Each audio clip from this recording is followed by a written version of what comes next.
Engels. 1. A origem da família, da propriedade privada e do Estado. Prefácio. A primeira edição, 1884. As páginas seguintes vêm a ser, de certo modo, a execução de um testamento. Marx dispunha-se a expor, pessoalmente, os resultados das investigações de Morgan em relação com as conclusões da sua, até certo ponto posso dizer nossa, análise materialista da história, para esclarecer assim, e somente assim, todo o seu alcance. Na América, Morgan descobriu de novo, e à sua maneira, a concepção materialista da história, formulada por Marx, 40 anos antes, e, baseado nela, chegou, contrapondo barbárie e civilização, aos mesmos resultados essenciais de Marx. Devo assinalar que os mestres da ciência pré-histórica na Inglaterra tiveram, quanto à sociedade antiga de Morgan, a mesma atitude que já tinham assumido, em face de O Capital de Marx, os economistas oficiais da Alemanha, que andaram durante muito tempo a plagiá-lo, com zelo igual ao empenho em manter silêncio sobre ele. Meu trabalho só debilmente pode substituir aquele que o meu falecido amigo não chegou a escrever. Disponho, entretanto, não só dos excertos detalhados que Marx retirou à obra de Morgan, como também de suas anotações críticas, que reproduzo aqui sempre que cabíveis. De acordo com a concepção materialista, o fator decisivo na história é, em última instância, a produção e a reprodução da vida imediata. Mas essa produção e essa reprodução são de dois tipos. De um lado, a produção de meios de existência, de produtos alimentícios, roupa, habitação e instrumentos necessários para tudo isso. De outro lado, a produção do homem mesmo, a continuação da espécie. A ordem social em que vivem os homens de determinada época ou determinado país está condicionada por essas duas espécies de produção, pelo grau de desenvolvimento do trabalho, de um lado, e da família, de outro. Quanto menos desenvolvido é o trabalho, mais restrita é a quantidade de seus produtos e, por consequência, a riqueza da sociedade. Com tanto maior força se manifesta a influência dominante dos laços de parentesco sobre o regime social. Contudo, no marco dessa estrutura da sociedade baseada nos laços de parentesco, a produtividade do trabalho aumenta sem cessar, e, com ela, desenvolvem-se a propriedade privada e as trocas, as diferenças de riqueza, a possibilidade de empregar força de trabalho alheia, e com isso a base dos antagonismos de classe. Os novos elementos sociais, que, no transcurso de gerações, procuram adaptar a velha estrutura da sociedade às novas condições, até que, por fim, a incompatibilidade entre estas e aquela leva a uma revolução completa. A sociedade antiga, baseada nas uniões gentílicas, vai pelos ares, em consequência do choque das classes sociais recém-formadas. Dá lugar a uma nova sociedade organizada em Estado, cujas unidades inferiores já não são gentílicas e sim unidades territoriais, uma sociedade em que o regime familiar está completamente submetido às relações de propriedade e na qual tem livre curso as contradições de classe e a luta de classes, que constituem o conteúdo de toda a história escrita, até nossos dias. O grande mérito de Morgan é o de ter descoberto e restabelecido em seus traços essenciais esse fundamento pré-histórico da nossa história escrita e o de ter encontrado, nas uniões gentílicas dos índios norte-americanos, a chave para decifrar importantíssimos enigmas, ainda não resolvidos, da história antiga da Grécia, Roma e Alemanha. Sua obra não foi trabalho de um dia. Levou cerca de 40 anos elaborando seus dados, até conseguir dominar inteiramente o assunto. E seu esforço não foi em vão, pois seu livro é um dos poucos de nossos dias que fazem época. No que a seguir vai exposto, o leitor distinguirá, com facilidade, o que é de Morgan e o que acrescentei eu. Nos capítulos de história consagrados à Grécia e Roma, não me limitei a reproduzir a documentação de Morgan, mas acrescentei todos os dados de que dispunha. A parte que trata dos celtas e dos germanos é essencialmente minha, pois os documentos de Morgan sobre o assunto eram de segunda mão. E, quanto aos germanos, afora os escritos de Tácito, só conhecia as péssimas falsificações liberais do Sr. Freeman. Tive que refazer toda a argumentação econômica, que, se era suficiente para os objetivos de Morgan, não bastava, em absoluto, para os meus. Finalmente, respondo, sem dúvida, por todas as conclusões, desde que Morgan não seja expressamente citado. Prefácio à quarta edição, 1891. As edições anteriores, de que se fizeram grandes tiragens, estão esgotadas há bem uns 6 meses, e o editor me vinha pedindo, desde algum tempo, que preparasse uma nova. Trabalhos mais urgentes impediram que eu o fizesse, até o presente momento. Desde o aparecimento da primeira edição, transcorreram já 7 anos, durante os quais grandes progressos se verificaram no estudo das formas primitivas da família. Foi necessário, portanto, corrigir e aumentar minuciosamente a obra, tanto mais que se cogita de estereotipar o atual texto, o que me privaria, por algum tempo, de qualquer possibilidade de corrigi-lo. Como disse, revi com atenção todo o livro e fiz-lhe alguns acréscimos, em que espero ter considerado devidamente o atual estado da ciência. Além disso, faço neste prefácio uma breve exposição do desenvolvimento da história da família, desde Bachofen até Morgan, principalmente porque a escola pré-histórica inglesa, que tem um acentuado matiz chauvinista, continua fazendo todo o possível para silenciar a revolução produzida pelos descobrimentos de Morgan nas velhas noções de história primitiva, embora não sinta o menor escrúpulo em apropriar-se dos resultados obtidos por Morgan. Também em outros países se segue com zelo, em alguns casos, o exemplo dado pelos ingleses. Meu trabalho foi traduzido em diversos idiomas. Primeiro, em italiano. L'origine della famiglia, della proprietà privata e dello Stato, versione riveduta dall'autore, di Pasquale Martignetti, Benevento, 1885. Logo em seguida, apareceu a tradução romena. Origina Familiae, Proprietatei Privaticia Statului, traduzido de Joana Desde, publicada na Revista de Jazz Contemporâneo, de setembro de 1885 a maio de 1886. Depois, a dinamarquesa. Familiens, privategendomens augstatens oprindeu-se, Dansk, af forfateringeninga et udicive, Besorger af Gerson Trier, Cobenhav, 1888. E está sendo impressa uma tradução francesa de Henri Ravet, baseada na presente edição alemã. Até o início da década de 60, não se poderia sequer pensar em uma história da família. As ciências históricas ainda se achavam, nesse domínio, sob a influência dos 5 livros de Moisés. A forma patriarcal da família, pintada nesses 5 livros com maior riqueza de minúcias do que em qualquer outro lugar, não somente era admitida, sem reservas, como a mais antiga, como também se identificava, descontando a poligamia, com a família burguesa de hoje, de modo que era como se a família não tivesse tido evolução alguma através da história. No máximo, admitia-se que nos tempos primitivos pudesse ter havido um período de promiscuidade sexual. É certo que, além da monogamia, conheciam-se a poligamia no Oriente e a poliandria, na Índia e no Tibete. Mas estas 3 formas não podiam ser dispostas historicamente, em ordem sucessiva. Figuravam juntas, umas ao lado das outras, sem nenhuma conexão.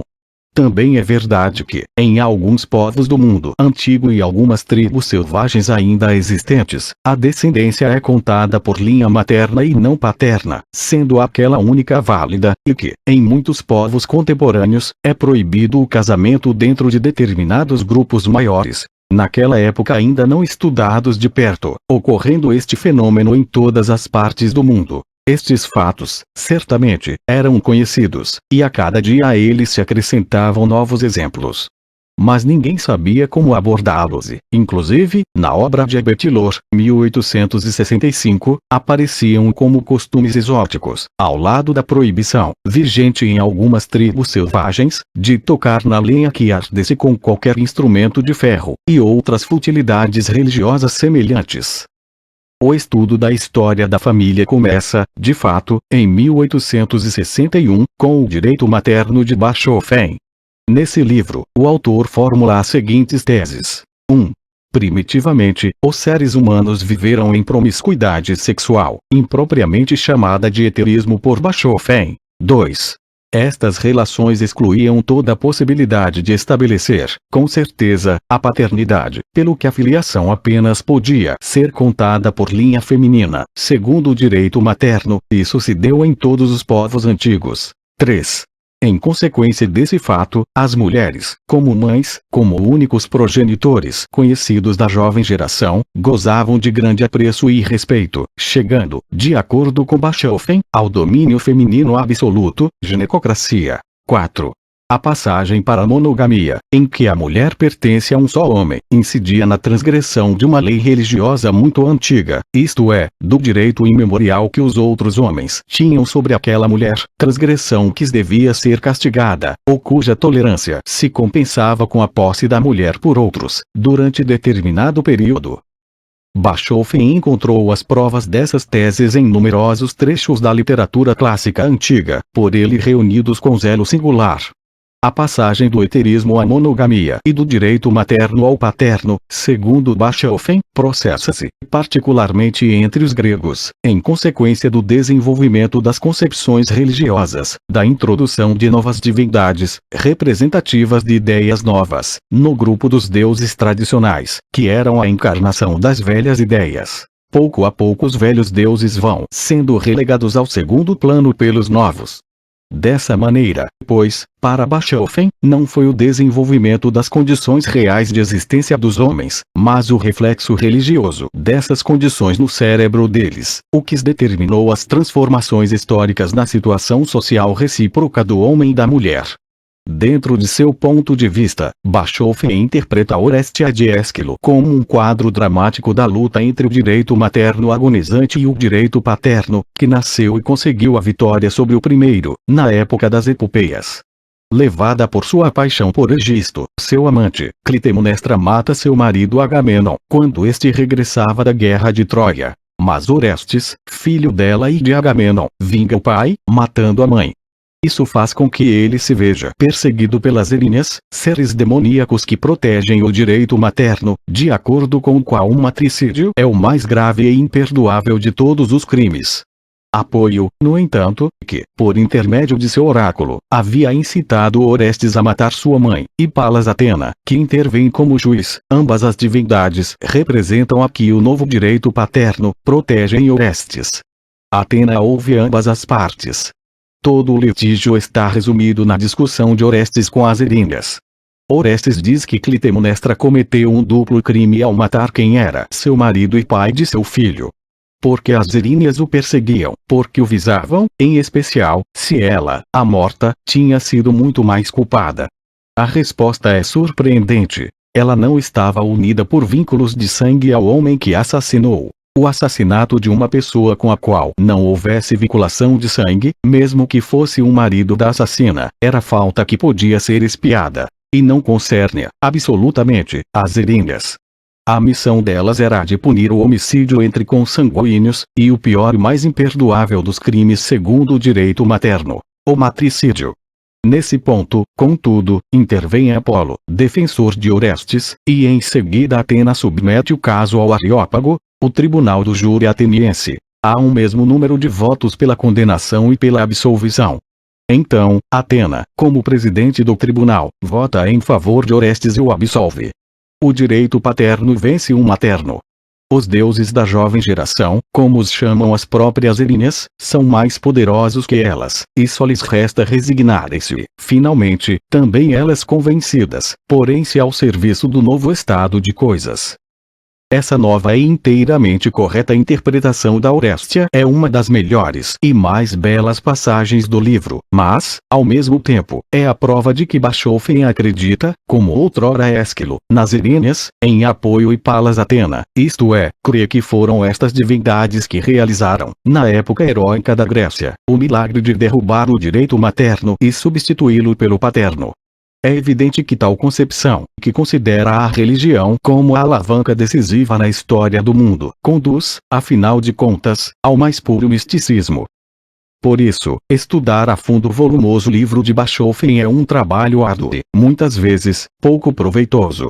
Isto, no entanto, não diminui seus méritos de pioneiro, já que foi o primeiro a substituir as frases sobre um desconhecido e primitivo estágio de promiscuidade sexual, pela demonstração de que, na literatura clássica grega, há muitos vestígios de que entre os gregos e os povos asiáticos existiu realmente, antes da monogamia, um estado social em que não somente o homem mantinha relações sexuais com várias mulheres, mas também a mulher mantinha relações sexuais com diversos homens, sem que com isso violassem a moral estabelecida.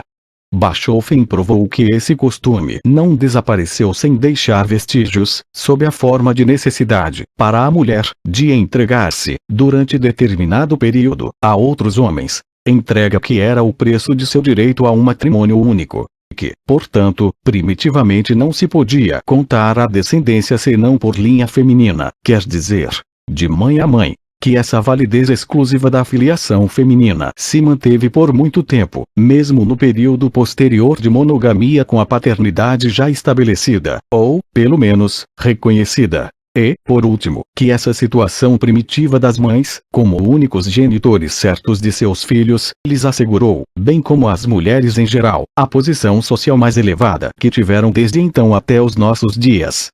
Sem dúvida, Bachofen não enunciou esses princípios com tanta clareza, porque o tolhia um misticismo de suas concepções. Mas o simples fato de tê-los demonstrado, em 1861, tinha o significado de uma revolução. O volumoso tomo de Bachofen estava escrito em alemão, isto é, na língua da nação que menos se interessava, então, pela pré-história da família contemporânea. Por isso, permaneceu ignorado. O sucessor mais imediato de Bachofen nesse terreno entrou em cena em 1865, sem jamais ter ouvido falar dele. Esse sucessor foi J. F. McLennan, o polo oposto de seu predecessor. Ao invés do místico genial, temos aqui um árido jurisconsulto. Em lugar de uma exuberante e poética fantasia, as plausíveis combinações de um arrazoado de advogado. McLennan encontra em muitos povos selvagens, bárbaros e até civilizados, dos tempos antigos e modernos, uma forma de matrimônio em que o noivo, só ou assistido por seus amigos, deve arrebatar sua futura esposa da casa dos pais, simulando um rapto com violência. Este costume deve ser vestígio de um costume anterior, pelo qual os homens de uma tribo obtinham mulheres tomando-as realmente de outras tribos, pela força. Mas como teria nascido esse matrimônio por rapto? Enquanto os homens puderam encontrar mulheres suficientes em sua própria tribo, não tiveram motivo para semelhante procedimento. Por outro lado, e com frequência não menor, encontramos em povos não civilizados certos grupos, que em 1865 ainda eram muitas vezes identificados com as próprias tribos, no seio dos quais era proibido o matrimônio, vendo-se os homens obrigados a buscar esposas, e as mulheres, esposos, fora do grupo. Enquanto isso, outro costume existe, em outros povos, pelo qual os homens de determinado grupo só devem procurar suas esposas no seio de seu próprio grupo. McLennan chama as primeiras de tribos exógamas, e as segundas, de endógamas e, de imediato, sem maior investigação, estabelece uma antítese bem definida entre tribos exógamas e endógamas. E, ainda quando suas próprias investigações sobre a exogamia lhe evidenciam que, em muitos casos, se não na maioria, ou mesmo em todos, essa antítese só existe na sua imaginação, nem por isso deixa de tomá-la como base para toda a sua teoria. De acordo com ela, as tribos exógamas não podiam tomar mulheres senão de outras tribos, o que apenas podia ser feito mediante rapto, dada a guerra permanente entre as tribos, característica do estado selvagem. Pergunta McLennan, mais adiante: de onde provém esse costume da exogamia? Em sua opinião, as ideias de consanguinidade e incesto, nascidas bem mais tarde, nada têm a ver com ele.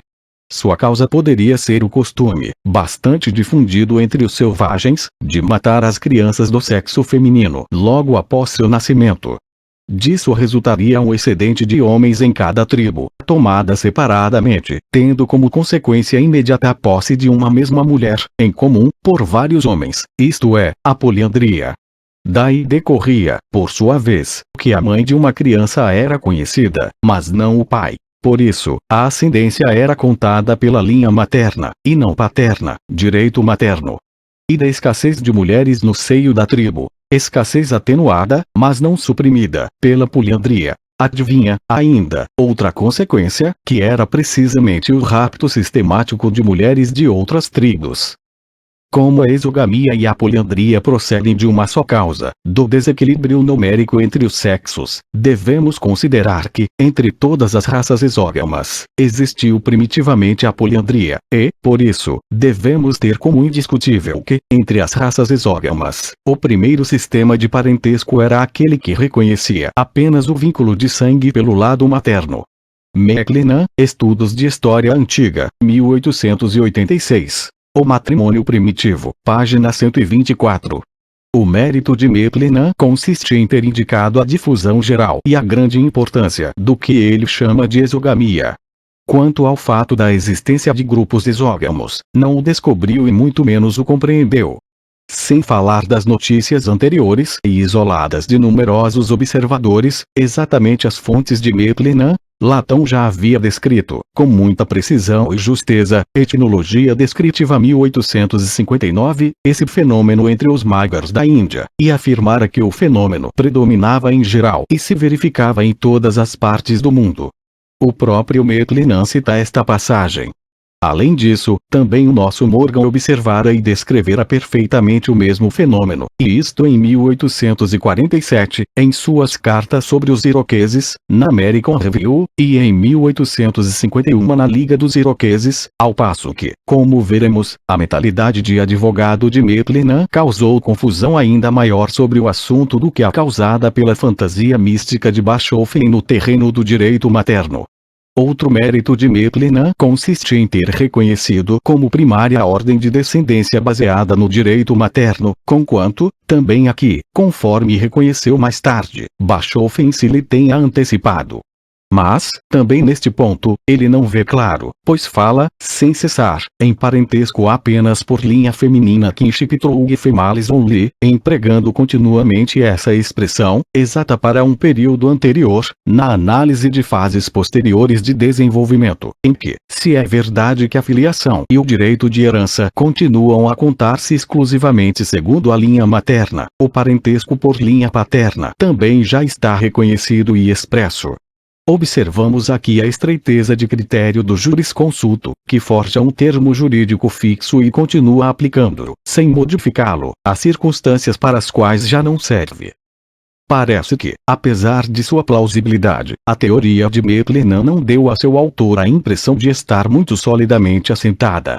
Pelo menos, chama-lhe a atenção o fato, digno de ser notado, de que a forma do rapto, simulado, das mulheres seja observada mais marcada e nitidamente entre os povos em que predomina o parentesco masculino, quer dizer, a descendência por linha paterna, página 140. E diz, mais adiante, é muito estranho que, segundo as notícias que temos, o infanticídio não se pratique por sistema em lugar onde coexistem a exogamia e a mais antiga forma de parentesco, página 146. Esses dois fatos contestam, diretamente, sua maneira de explicar as coisas, e McLennan não lhes pode opor senão novas hipóteses, ainda mais embrulhadas. Não obstante, sua teoria foi acolhida na Inglaterra com grande aprovação e simpatia. McLennan foi considerado por todos como o fundador da história da família e a primeira autoridade na matéria. Sua antítese entre as tribos exógamas e endógamas continuou sendo a base reconhecida das opiniões dominantes, apesar de certas exceções e modificações admitidas, e se transformou nos antolhos que impediam ver livremente todo o terreno explorado e, por conseguinte, todo o progresso decisivo. Em face do exagero dos méritos de McLennan, que ficou em voga na Inglaterra e, seguida a moeda inglesa, em toda parte, devemos assinalar que, com sua antítese de tribos exógamas e endógamas, baseada na mais pura confusão, ele causou um prejuízo maior do que os serviços prestados com suas pesquisas. Entretanto, cedo começaram a ser conhecidos fatos e mais fatos que não cabiam em seu bem arrumado esquema. McLennan somente conhecia 3 formas de matrimônio: a poligamia, a poliandria e a monogamia. Logo, porém, que a atenção foi dirigida para esse ponto, acharam-se provas, cada vez mais numerosas, de que, entre povos não desenvolvidos, existiam outras formas de matrimônio, nas quais vários homens tinham em comum várias mulheres. E Lubbock, A Origem da Civilização, 1870, reconheceu como fato histórico este matrimônio por grupos, communal marriage. Imediatamente depois, em 1871, apareceu em cena Morgan com documentos novos e, sob muitos pontos de vista, decisivos. Convencerá-se que o sistema de parentesco próprio dos iroqueses, e ainda em vigor entre eles, era comum a todos os aborígenes dos Estados Unidos, quer dizer, estava difundido em todo um continente, ainda quando em contradição formal com os graus de parentesco que resultam do sistema conjugal ali imperante. Incitou, então, o governo federal americano a que recolhesse informes sobre o sistema de parentesco dos demais povos, de acordo com um formulário e quadros elaborados por ele mesmo. E das respostas deduziu: 1. Que o sistema de parentesco indo-americano estava igualmente em vigor na Ásia e, sob forma ligeiramente modificada, em muitas tribos da África da Austrália. 2. Que esse sistema tinha sua mais completa explicação numa forma de matrimônio por grupos, que se achava em processo de extinção no Havaí e em outras ilhas australianas. 3. Que, nessas mesmas ilhas, ao lado dessa forma de matrimônio, existia um sistema de parentesco que só podia ser explicado por uma forma de matrimônio por grupos, ainda mais primitiva, mas hoje desaparecida. Morgan publicou os dados coligidos e as conclusões que deles tirou em seu sistema de consanguinidade e afinidade da família humana, em 1871, levando, assim, a discussão para um campo infinitamente mais amplo. Tomou como ponto de partida os sistemas de parentesco e, reconstituindo as formas de família a eles correspondentes, abriu novos caminhos à investigação e criou a possibilidade de se ver muito mais longe na pré-história da humanidade. A aceitação desse método reduzia após frágeis construções de McLennan. McLennan saiu em defesa de sua teoria com uma nova edição do Matrimônio Primitivo, Estudos de História Antiga, 1876. Embora ele mesmo edifique a história da família baseando-se em simples hipóteses, e de modo extremamente artificial, exige de Lubbock e Morgan não apenas provas de cada uma de suas asseverações, mas provas irrefutáveis, as únicas admitidas pelos tribunais de justiça escoceses. Isso da parte de um homem que, apoiando-se no íntimo parentesco de tio materno e sobrinho, entre os germanos, Tácito, Germânia, capítulo 20, e no relato de César de que os bretões tinham suas mulheres em comum, por grupos de 10 ou 12, e em todas as demais referências feitas pelos autores antigos a respeito da posse em comum das mulheres entre os bárbaros, deduz, sem vacilar, que reinou a poliandria em todos esses povos. Parece que se está ouvindo um promotor público que se permite todas as liberdades para preparar suas conclusões, mas exige do defensor a prova mais formal e juridicamente perfeita de cada palavra que este pronuncie. Afirma que o matrimônio por grupos é pura invencionice, desse modo, fica muito atrás de Bachofen. Segundo ele, os sistemas de parentesco de Morgan não são mais que simples preceitos de cortesia social, demonstrados pelo fato de que, quando os índios dirigem a palavra a um estrangeiro, a um branco, tratam-no de irmão ou pai. Isso corresponde a pretender-se assegurar que as palavras pai, mãe, irmão e irmã são simples formas de se dirigir a uma pessoa, porque padres e abadesas católicos são igualmente chamados pelos nomes de pai e mãe, e os frades e freiras, da mesma forma que os maçons e os membros dos sindicatos ingleses, chamam-se de irmão e irmã em suas reuniões solenes. Em uma palavra, a defesa de McLennan foi miseravelmente fraca. Permanecia, contudo, um ponto no qual ele era invulnerável. A antítese das tribos exógamas e endógamas, base de seu sistema, longe de estremecer, continuava reconhecida universalmente como o fundamento de toda a história da família. Admitia-se que a demonstração dessa antítese por McLennan era insuficiente, e colidia com os dados que ele mesmo apresentava. Mas se considerava como um evangelho indiscutível a antítese em si, a existência de dois tipos, que mutuamente se excluíam, de tribos autônomas e independentes, num dos quais as mulheres eram tomadas no seio da própria tribo pelos homens, ao passo que no outro isso era terminantemente proibido. Consulte-se, por exemplo, As Origens da Família, 7, de Giraud Tellon, 1874, e ainda a obra de Lubbock, A Origem da Civilização, 4ª edição, 1882. A essa altura, aparece o trabalho fundamental de Morgan, A Sociedade Antiga, 1877, que constitui a base da obra que ofereço ao leitor. Aqui, Morgan desenvolve com plena nitidez o que, em 1871, apenas conjeturava de modo vago. A endogamia e a exogamia não formam antítese alguma. A existência de tribos exógamas não está provada, até hoje, em nenhuma parte.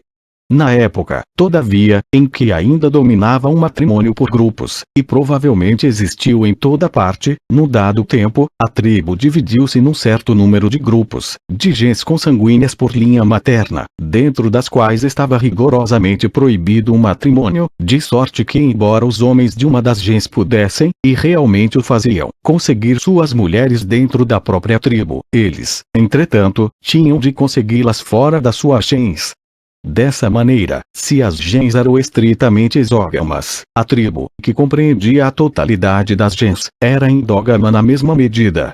Com isso, ruíram definitivamente os últimos remanescentes da artificial construção de McLennan. Mas Morgan não se limitou a isso. A gens dos índios americanos lhe serviu, ainda, para um segundo e decisivo passo na esfera de suas pesquisas. Nessa gens, organizada de acordo com o direito materno, descobriu a forma primitiva de que saiu a gens ulterior, baseada no direito paterno, gens como a encontramos entre os povos civilizados da antiguidade. A gens grega e romana, que tinha sido, até então, um enigma para os historiadores, ficou explicada, tomando-se como ponto de partida a gens indígena, o que deu nova base ao estudo de toda a história primitiva. O descobrimento da primitiva gens de direito materno, como etapa anterior à gens de direito paterno dos povos civilizados, tem, para a história primitiva, a mesma importância que a teoria da evolução de Darwin para a biologia e a teoria da mais-valia, enunciada por Marx, para a economia política.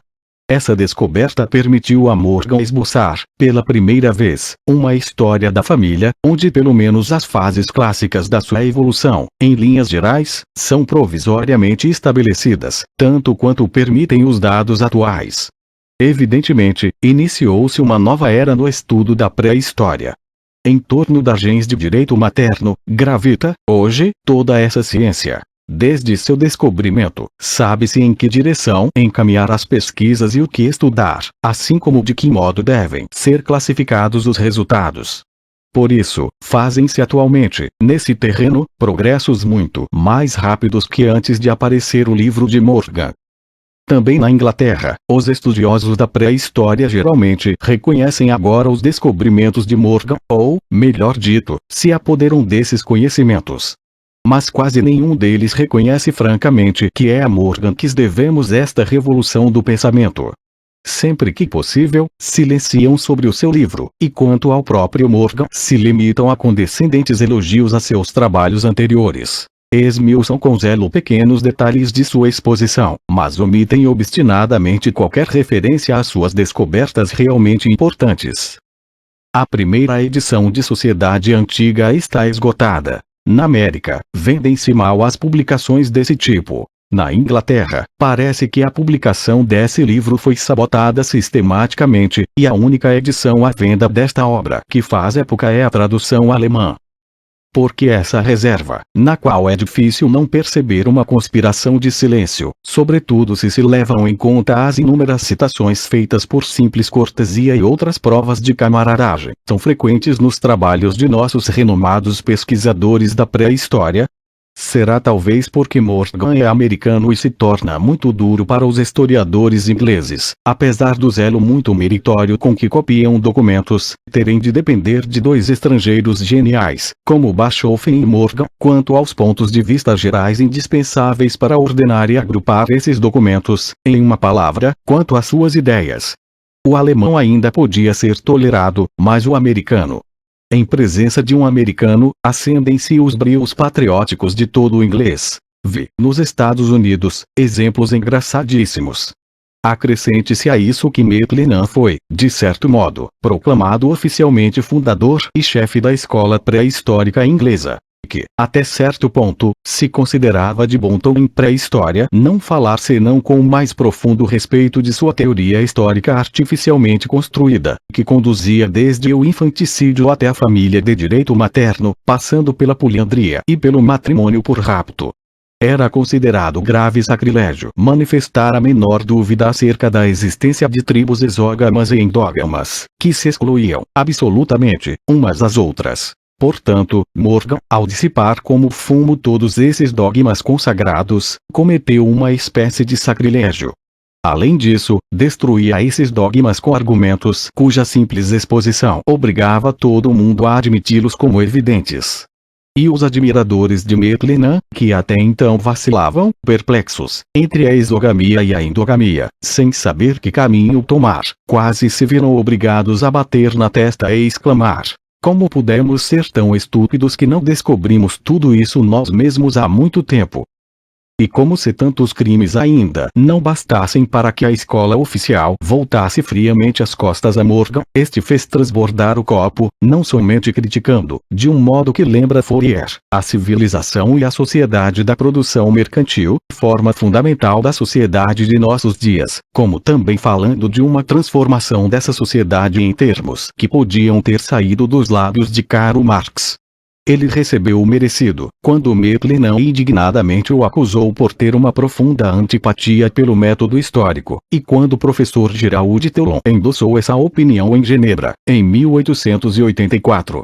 E, no entanto, o mesmo senhor Giraud Teulon errava impotentemente em 1874, Origens da Família, pelo labirinto da exogamia de Maclennan, de onde apenas Morgan haveria de livrá-lo. Não é necessário detalhar aqui os demais progressos que a pré-história deve a Morgan. No curso deste trabalho, encontrar-se-á o que precisa ser dito sobre o assunto. Os 14 anos transcorridos desde o aparecimento de sua obra principal aumentaram bastante o acervo de nossos dados históricos sobre as sociedades humanas primitivas. Aos antropólogos, exploradores e pesquisadores profissionais da pré-história, juntaram-se estudiosos do direito comparado, que trouxeram novos dados e novos pontos de vista. Com isso, algumas hipóteses de Morgan sofreram um abalo ou mesmo caducaram. Os novos dados, porém, não substituíram em parte alguma suas ideias principais por outras. A ordem por ele introduzida na história primitiva subsiste ainda no fundamental. Pode-se mesmo dizer que essa ordem vai sendo geralmente reconhecida na mesma medida em que se procura ocultar quem é o autor desse grande progresso.